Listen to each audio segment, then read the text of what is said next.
नमस्कार दोस्तों, स्वागत है आप सभी का सरकारी जॉब गाइड के इस यूट्यूब चैनल में। दोस्तों आज की इस वीडियो में हम बात करेंगे चंद्रगुप्त द्वितीय के नवरत्न के बारे में और चंद्रगुप्त के जीवन के भी बारे में जानेंगे कि चंद्रगुप्त कौन थे, उनका शासनकाल कब से कब तक चला।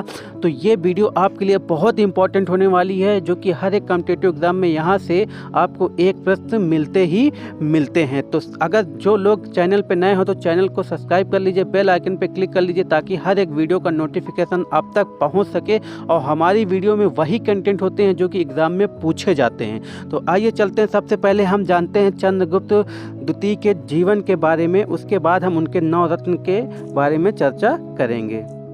तो चंद्रगुप्त द्वितीय जो थे दोस्तों, वो महान, जिनको संस्कृत में विक्रमादित्य या चंद्रगुप्त विक्रमादित्य के नाम से जाना जाता है, वह भारत के महानतम एवं सर्वाधिक शक्तिशाली सम्राट थे।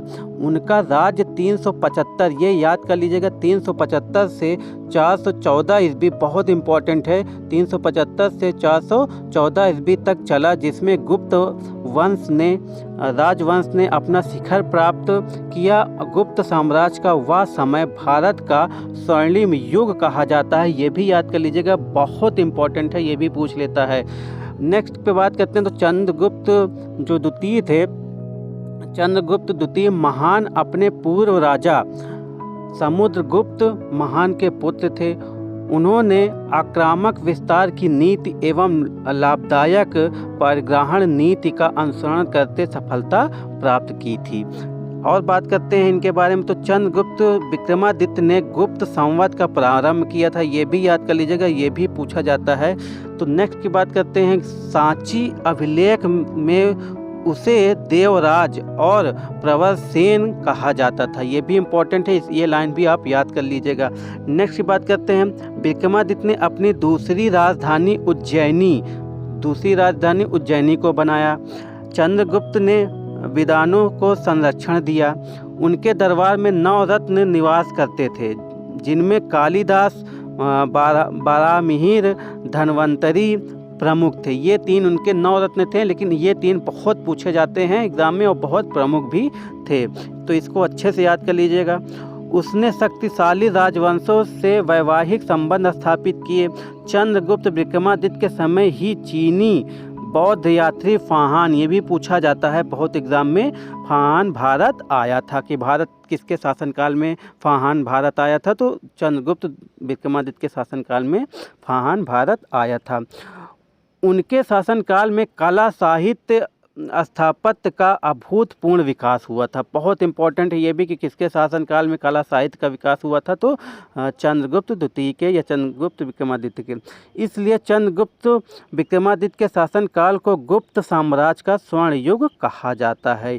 ये था दोस्तों चंद्रगुप्त द्वितीय महान का जो थोड़ा सा इम्पोर्टेंट मेन पॉइंट, जो एग्ज़ाम में पूछा जाता है, बहुत पूछा जाता है, इसलिए मैंने आप लोगों के सामने उनके बारे में थोड़ा सा बताया। अब आइए चलते हैं उनके 9 रत्न के बारे में बात करते हैं कि उनके 9 रत्न कौन कौन से थे, बहुत इम्पॉर्टेंट है।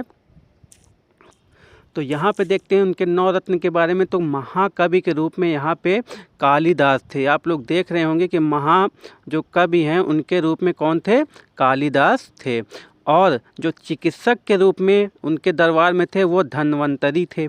और खगोल विज्ञानी के रूप में जो थे वो थे बारामिहिर, जो कि बहुत पूछा जाता है। ये 3 तो आप अच्छे से याद ही कर लीजिएगा, इन तीनों में से आपको एक प्रश्न जरूर एग्जाम में देखने को मिलेगा।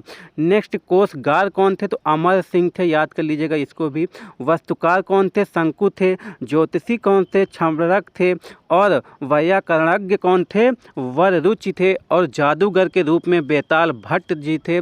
और कूटनीतिक के रूप में खरकपट के रूप में ये पूरे 9 रत्न हैं, जो कि आपको हर एक एग्ज़ाम में इन्हीं, ज़्यादातर ये कालिदास और धन्वंतरी और बारामिहिर के एग्ज़ाम में क्वेश्चन पुटअप होते हैं। तो ये थे दोस्तों हमारी वीडियो आप लोगों के लिए चंद्रगुप्त द्वितीय के 9 रत्न और उनके कुछ जीवन के बारे में, जो कि हर एक एग्ज़ाम में बहुत पूछा जाता है। तो वीडियो कैसी लगी दोस्तों, अगर वीडियो अच्छी लगती है तो वीडियो को लाइक करना ना भूलिए, और चैनल पर नए हैं तो चैनल को सब्सक्राइब करके बेल आइकन पर क्लिक कर लीजिए, ताकि हर एक वीडियो का आपको नोटिफिकेशन आप तक पहुंच सके। और हमारी जो वीडियो होती है वो एग्ज़ाम से रिलेटेड जो भी क्वेश्चन पूछे जाते हैं उन्हीं टॉपिक से हम लेके वीडियो बनाते हैं। धन्यवाद दोस्तों।